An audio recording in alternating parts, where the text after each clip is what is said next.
उद्देश्य है जात मुक्त भारत बौद्ध में भारत और बौद्धों के लिए बौद्ध पर्सनल होना चाहिए। बौद्धों का खत्म करना या हिंदू विचारधारा को खत्म करना है तो 5 जिलों में काम कर रहा है। मेरा उद्देश्य मेरे संगठन का बौद्ध में भारत, जात मुक्त भारत, बौद्ध पर्सनल। और हम चाहेंगे कि यहाँ की जनता के बारे में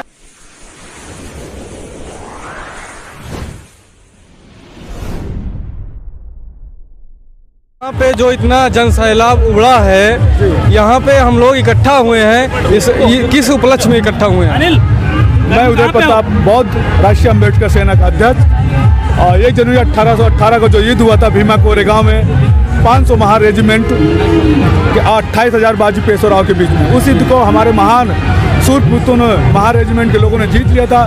उसी के उपलब्ध हम लोग आज पूरे देश में बहुजन समाज रोड पे उतर के विजय 100 दिवस यात्राओं को विजय दिवस 100 दिवस मना। सर, जिस समाज में इतना जन सैलाब हो, इतने जिंदा दिल लोग हों, उसी समाज के लोगों पे आए दिन जो है अत्याचार होते रहते हैं, तो ऐसा क्यों होता है? नहीं, पूरे देश में बहुजन समाज के लोग हर जिले में तमाम संगठन लगातार काम कर रहे हैं, मगर इतने पिछड़ापन होने के बाद क्योंकि ईमानदार लोग काम नहीं कर पा रहे, बेईमान लोग सबसे आगे आ जाते हैं। इसलिए ईमानदार क्रांतिकारियों की जरूरत है और देश में क्रांति जब ही होगी जब ईमानदार लोग आएंगे।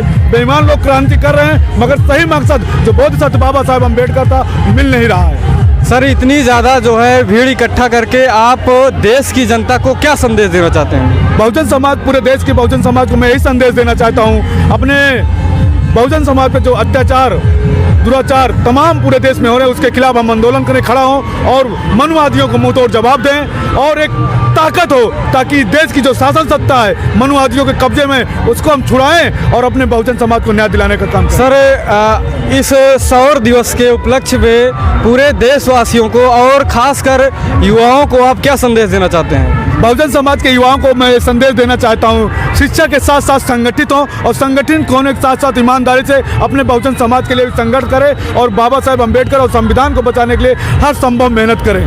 सर, जैसा कि यह राष्ट्रीय अम्बेडकर सेना है, संगठन है, इसी तरीके से देश में कई बहुजन समाज के नाम से संगठन है, फिर भी जो बहुजनों की लड़ाई है, जो बहुजनों की आज़ादी है वो नहीं मिल पा रही है। क्या इस संगठन के बारे में आप क्या कहेंगे? राष्ट्रीय अम्बेडकर सेना का एक मूवमेंट है जात मुक्त भारत बौद्ध में भारत। इस देश को जब तक हम बौद्ध में नहीं कर देंगे, हमारा उद्देश्य है जात मुक्त भारत बौद्ध में भारत और बौद्धों के लिए बौद्ध पर्सनल होना चाहिए, बौद्धों का कानून होना चाहिए। अगर बहुजन समाज के पास बौद्धों का कानून नहीं होगा तो हम जीवन भर, जो बाबा साहेब अम्बेडकर का सपना था, उन्होंने कहा था मैं हिंदू बनकर पैदा हुआ जरूर मगर हिंदू बनकर मरूंगा नहीं। उनका एक सपना था ये देश में बौद्ध में पुनः वापसी हो, भारत बौद्ध में हो। मगर मेरे साथियों, आज पूरे देश में हिंदू ला और मुस्लिम ला काम कर रहा है। हम कितना भी बौद्ध हो जाएंगे हम बौद्ध नहीं हो पाएंगे और हम जिंदगी भर हिंदू ही बने रहेंगे। तो सबसे पहले हिंदू धर्म को अगर खत्म करना है या हिंदू विचारधारा को खत्म करना है तो बुद्धिज्म को लाना होगा और बुद्धिज्म जब तक भारत में नहीं होगा जब तक समानता कि हम रूपरेखा नहीं तय कर सकते हैं। सर, ये सुल्तानपुर में जो सौर दिवस मनाया जा रहा है ये कितने सालों से मनाया जा रहा है? 3 सालों से मनाया जा रहा है। अभी 2018 शुरुआत हुई जब भीमा कोरेगांव में दंगा हुआ, उसी से विरोध में हम लोग शुरुआत किए। आज हजारों की संख्या में आप देख रहे हैं और ये ईमानदार सिपाही हैं, क्रांतिकारी सिपाही हैं। हमारे जिला अध्यक्ष सिद्धार्थ बौद्ध जी, तमाम शालिग्राम जी, बौद्ध, तमाम लोग इस संगठन में काम कर रहे हैं और 5-6 जिलों में काम कर रहा है।